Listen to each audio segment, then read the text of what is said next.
अस्सलाम वालेकुम दोस्तों, मैं हूं मोहम्मद जुनैद और आप देख रहे हैं जूनी फॉर यू। ये CSS3 की फोर्थ वीडियो है। ओके, इसमें हम बात करेंगे, चलते हैं अपने प्रेजेंटेशन की तरफ। ओके, इसमें हम सिंपली बात करेंगे CSS टेक्स्ट प्रॉपर्टीज़ के बारे में। ओके, ये हमारी चौथी वीडियो है। CSS3 टेक्स्ट प्रॉपर्टीज़ के बारे में बात करेंगे, तो चलिए शुरू करते हैं।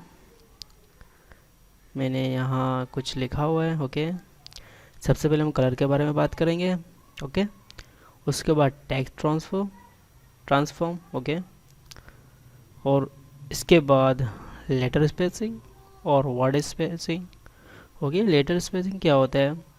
जब हम ये प्रॉपर्टी डालेंगे तो हर वर्ड के बीच में स्पेस आ जाएगा। वर्ड बीच के नहीं, मतलब हर लफ्ज़ के बीच में, लेटर के बीच में। ओके, और वर्ड होता है, जैसे कि एक वर्ड होता है, जैसे कि हो गया काव। काव एक वर्ड हो गया, तो ये उनके बीच में स्पेस क्रिएट करता है। ओके, ये होगा टेक्स्ट डेकोरेशन, ये अंडरलाइन वगैरह के लिए यूज़ होता है। टेक्स्ट अलाइन हो गया, किस तरफ रखना है आपको टेक्स्ट को।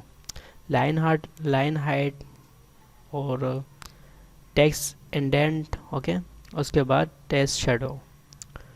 तो सबसे पहले हम चारों के बारे में बात कर देते हैं। ओके, तो मैंने अपना सबलाइम ओपन किया हुआ है और ये वही फाइल है, मैंने सेव की हुई है। ओके, कंट्रोल एस सेव कर लेता हूँ। तो मैं यहाँ हेड के ऊपर काम करूँगा, स्टाइल का एक टैग डालूँगा। ओके, या मैं रिमूव कर दूँगा, ये इसकी ज़रूरत नहीं है मुझे, मैं स्टाइल के बीच में काम करूँगा। ओके, सबसे पहले मैं H1 लिखूँगा, H1 के टैग को मैं स्टाइल करूँगा। ओके, तो मैं यहाँ H1 का टैग डाल देता हूँ। तो यहाँ मैं लिख देता हूँ this is our fourth video. Okay, control S save कर लिया। अब वही जो हमने प्रॉपर्टी मैंने अभी आपको बताई है, हम इस पर यूज़ करेंगे। सबसे हम पहले यूज़ करेंगे कलर। ओके, कलर आपको कौन सा देना है? कलर देना है भाई ग्रीन। ओके, कलर के बाद हमने फिर क्या, किस बारे में? टेक्स्ट ट्रांसफर के बारे में। Okay, text transform. टेक्स्ट फॉर्मेंस यूज़ होता है। लेट सपोज ये मुझे टेक्स्ट ट्रांसफॉर्म। ओके, आप देखते हैं ये अभी जो सेंटेंस है, ये जो टेक्स्ट है, ये अभी सिंपल है। ओके, मैं इसे ब्राउज़र में ओपन कर लेता हूँ, तो ये आप देख सकते हैं बिल्कुल सिंपल है। ओके, तो अब क्या होगा, एक मिनट, मैंने इसको हाइट दी, H1 को स्टाइल दिया, H1 टैग क्लोज कर दिया, यस कंट्रोल एस दबा दूंगा, कलर ग्रीन, तो अब ये ग्रीन हो जाएगा। ओके, ग्रीन हो गया। अब हम बात कर रहे थे टेक्स्ट ट्रांसफॉर्म के बारे में। ये होता है जैसे कि अभी डिफ़ॉल्ट वर्ड यूज़ हो रहे हैं। ओके, सारे स्मॉल हैं, तो हम इसे कैपिटल कर देंगे। तो कैपिटल के लिए हम लिखेंगे अपर केस लिखेंगे। ओके, PPERCS ऊपर अपर केस, और सेमी कॉलम लगा के इसको हम बंद कर देंगे। कंट्रोल एस सेव करेंगे तो सब जो वर्ड हैं वो कैपिटल में हो जाएंगे। तो आप देख सकते हैं सारे वर्ड कैपिटल में हो गए। उसके बाद आता है, इसी के अंदर वैल्यूज़ है।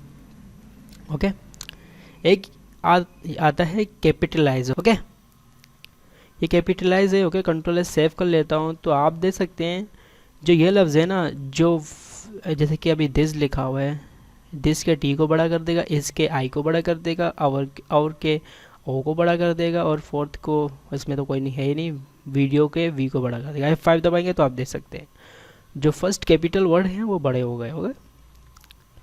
उसके बाद आता है lower case. Okay, lower case में सारे स्मॉल हो जाएंगे। एस सेव कर दूंगा, तो आप देख सकते हैं सारे छोटे हो गए, स्मॉल हो गए। तो लोअर केस इसलिए, तो अब इसी में हम यूज़ करेंगे ऊपर केस यूज़ करेंगे। ओके, कंट्रोल एस ऊपर केस, स्पेलिंग को याद कर लेना या ये सब लाइन यूज़ कर लेना है, ये बहुत शॉर्टकट है कोडिंग के लिए, बस आपको सिर्फ ये यूज़ करने आने चाहिए और इनकी स्पेलिंग याद होनी चाहिए। ओके, कौन सा चीज़ प्रॉपर्टी वैल्यूज़ किस चीज़ के लिए यूज़ होती है। उसके बाद हम क्या बात करेंगे, लेटर स्पेसिंग के बारे में। ओके, तो मैं लिख देता हूँ लेटर स्पेसिंग, ओके। और लेटर स्पेसिंग में हम क्या लिखेंगे, कितना स्पेस रखना है। मैं कहता हूँ 23 पिक्सल स्पेस रखना है। कंट्रोल एस सेव कर लूँगा तो आप देख सकते हैं जो सब वर्ड हैं वो अलग हो जाएंगे। तो आप देख सकते हैं कितने अलग हो गए, ओके। सारे वर्ड में कितनी स्पेस आ गया। तो ये होता है लेटर। इसके बाद आता है, इसके आप प्रॉपर्टी इंक्रीज और डिक्रीज भी कर लेते हैं। इसके बाद आता है वर्ड स्पेस। वर्ड स्पेस क्या होता है, इसके दिस लिखा हुआ है, ओके। ये दिस लिखा हुआ है तो इज़ इससे दूर होगा, और इससे और दूर होगा, और फोर्थ इससे दूर होगा, और वीडियो इससे दूर होगा, ओके। इसको कहते हैं वर्ड स्पेसिंग। तो चलिए यूज़ कर लेते हैं, ओके। तो मैं इसे रिमूव कर लेता हूँ लेटर स्पेसिंग को, ओके।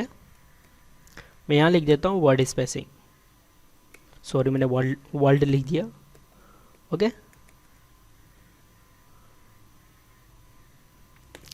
वर्ड स्पेसिंग लिख देता हूँ और इसको मैं कर देता हूँ 13 पिक्सल, ओके। कंट्रोल से सेव कर लेता हूँ तो आप देख सकते हैं कितनी स्पेसेस आ गई, ओके। कितना स्पेस हो गया, इस दूर है, आवर्स दूर है, फोर्थ दूर है, वीडियो भी दूर है, एक दूसरे के डिफरेंसेस कितने स्पेस आ गए। तो ये होता है वर्ड स्पेसिंग, ओके। अब बात आती है text decoration, okay. Text decoration simply क्या होता है, जैसे कि मैं यहाँ लिखता हूँ टेक्स्ट डेकोरेशन, ओके। मैंने यहाँ लिख दिया text decoration, okay. Text decoration लिखा और कॉलम डाला मैंने, ओके। सेमी कॉलम भी ऑटोमेटिकली डल गया, ओके। अब हम क्या करेंगे, सबसे पहले लिखेंगे अंडरलाइन, ओके। अंडरलाइन लिखेंगे, कंट्रोल एस सेव कर लेंगे तो नीचे अंडर लाइन आ जाएगी, F5 तो आप देखते हैं अंडर लाइन आ गई। एक दूसरा होता है, ओके, आवर लाइन, ओके। एक होता है आवर लाइन। आवर लाइन का मतलब होता है ऊपर, जिसके नाम से पता लग रहा है ऊपर लाइन होनी चाहिए, तो ये ऊपर लाइन आ गई, ओके। Our line. एक और होता है line throw, okay. Line hyphen और थ्रो आपको खुद ही दिखा रहा है, ओके। सजेस्ट कर रहा है आपको। कंट्रोल एस सेव कर लेते हैं तो आप देख सकते हैं F5 तो ये बीच में आ गया, ओके। तो अब बात करेंगे टेक्स्ट अलाइन के बारे में। टेक्स्ट अलाइन होता है सेंटर में, लेफ्ट, टॉप, राइट, आपको कहीं भी रखना हो तो ये होता है text align, okay. Text align होता है, जैसे कि मैं अभी कर देता हूँ centre, CNTR centre, semi column close कर दिया तो अब F5 दबाऊंगा तो आप देखते हैं सेंटर में आ जाएगा, सेंटर में आ गया, ओके।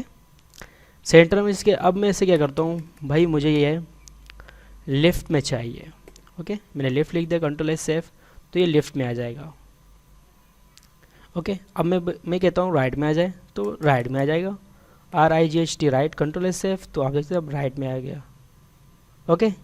तो ये हो गई टेक्स्ट लाइन की प्रॉपर्टी। अब बात आती है, मैं इसे सेंटर ही कर लेता हूँ, कंट्रोल एस सेंटर। अब हम बात आती है यहाँ लाइन हाइट की, ओके। लाइन हाइट हम एक दूसरा यहाँ पे P बना देते हैं, ओके, पैराग्राफ के नाम से, और यहाँ लिख देते हैं this is paragraph, okay. Control S save कर लेते हैं तो आप देख सकते हैं पैराग्राफ आ गया, ओके। इसका मैं साइज़ है, मैं इसे ग्रुप में डाल देता हूँ, दोनों की जो वो है वो सेम हो जाएगी, कंट्रोल एस सेव तो F5 दोनों सेम हो गए, ओके। क्योंकि वो पैराग्राफ है और वो हेडिंग है, हेडिंग तो डिफ़ॉल्ट ही बड़ा ही होता है। अब हम क्या करेंगे, लाइन हाइट के बारे में बात करें। जब लाइन हाइट हम डालेंगे तो मैं क्या करूँगा, इसको भी H1 ही कर लेता हूँ, ओके। इसको भी मैं H1 ही कर लेता हूँ, तो मैं क्या करूँगा यहाँ H1 लिख दूँगा, okay. This is heading, control S save कर लेते हैं और ब्राउज़र की तरफ जाते हैं तो दोनों सेम हो गए। अब इन दोनों के बीच में जो स्पेस पैदा होगी वो होगी लाइन हाइट, तो मैं यहाँ लिख देता हूँ line height, LI, line height automatically आ गया। कंट्रोल एस सेव कर लेता हूँ और मैं कहता हूँ 30 पिक्सल लाइन हाइट होनी चाहिए, कंट्रोल एस दबा देता हूँ तो आप स्पेस दे सकते हैं, ओके। स्पेस पैदा हो गई तो मैं इसे 16 कर लेता हूँ, कंट्रोल एस सेव तो आप देख सकते हैं तो स्पेस पैदा हो रही है। ओके, तो मैं इसे 100 कर लेता हूँ, कंट्रोल सेफ, और स्पेस पैदा हो जाएगी। तो आप इससे ऊपर से भी और लाइन और जो एक दूसरे के जो सेंटेंसेस है उनके बीच में भी स्पेस आ रही है, इसको बोलते हैं लाइन हाइट। उसके बाद आता है टेक्स्ट इंडेंट। ये असल में क्या होता है, ये आप देख सकते हैं, मैं इसे सेंटर से हटा देता हूँ। ओके, सेंटर का मैं टेक्स्ट है वो ख़त्म कर देता हूँ, कंट्रोल एस, इसे मैं ख़त्म कर देता हूँ, F5, ये सेंटर में आ गया। तो ये जो जो लेफ़्ट से है ना, ये लेफ़्ट से स्पेस पैदा करेगा, इसका काम यही होता है। Okay, text indent. ओके, तो जैसे कि मैं लिख देता हूँ 20 पिक्सल, तो आप देखते हैं स्पेस पैदा करेगा लेफ़्ट साइड से। F5 दबाऊंगा तो स्पेस पैदा होगा यहाँ इस तरफ से। ओके, ये होता है इंडेंट। आप जितनी इंक्रीज़ करेंगे इसके पिक्सल को उतनी ही स्पेस बढ़ती रहेगी। अब लास्ट जो चीज़ है वो है text shadow. Okay, text shadow देंगे, यहाँ मैं लिख देता हूँ text shadow. Okay, text shadow को आप 10 यहाँ 10 लिखना है, अगेन आपको 10 लिखना है, अगेन आपको 10 लिखना है। ओके, 3 बार लिखना होगा क्योंकि खूबसूरत लगेगा। और यहाँ डायरेक्ट आपको कलर दे देना है रेड। ओके, और इसे सेमी कॉलम देके बंद कर दे, कंट्रोल सेव कर लेते हैं। तो आप देख सकते हैं इसका जो शेडो आ जाएगा। शेडो नहीं आया, पिक्सल लगा देंगे हम px, कंट्रोल सेव कर लेते हैं। अब चेक कर लेते हैं, तो आप देख सकते हैं इसके जो नीचे है शेडो आ गया, बहुत इंक्रीज़ हो गया। मैं इसे थोड़ा कम कर लेता हूँ, इसको 4 कर लेता हूँ, इसको 7 कर लेता हूँ, और इसको 9 कर लेता हूँ। कंट्रोल सेव कर लेते हैं। तो आप फिर से चेक कर लेते हैं F5, तो ये अब कुछ थोड़ा सही लग रहा है। इससे भी कम कर लेता हूँ, 6 कर लेता हूँ, इसे 7 कर लेता हूँ, और इसे 5, कंट्रोल सेव कर लेता हूँ।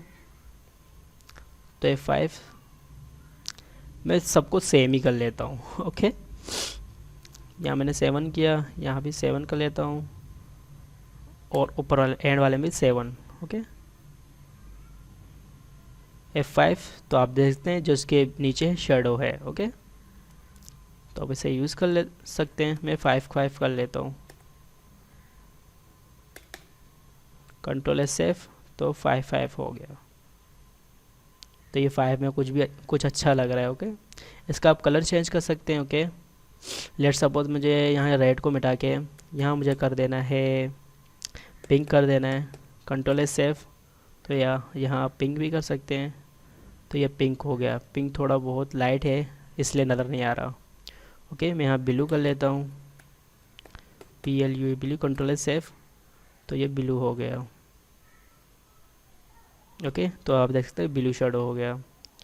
इसे आप और डिक्रीज़ कर सकते हैं। मैं 2 कर लेता हूँ, इसे भी 2 कर लेता हूँ, इसे भी 2, कंट्रोल सेव कर लेते हैं। असल में हमने लाइन हाइट की स्पेलिंग वो डाली है ना, इसलिए थोड़ा सही नज़र नहीं आ रहा है। ओके, ये आप देख सकते हैं जो ब्लू है ये शेडो है। ओके दोस्तों, मैंने आपको इस सब के बारे में बता दिया। ओके, जो टेक्स्ट की थी प्रॉपर्टीज़ वगैरह मैंने आपको बता दिया। फिर आगे हम जो वीडियो है वो आ रही है फ़ॉन्ट, CSS फ़ॉन्ट प्रॉपर्टीज़ के बारे में। तो नेक्स्ट वीडियो में हम उसी के बारे में बात करेंगे। ओके दोस्तों, अपना ख्याल रखना। अल्लाह हाफिज़।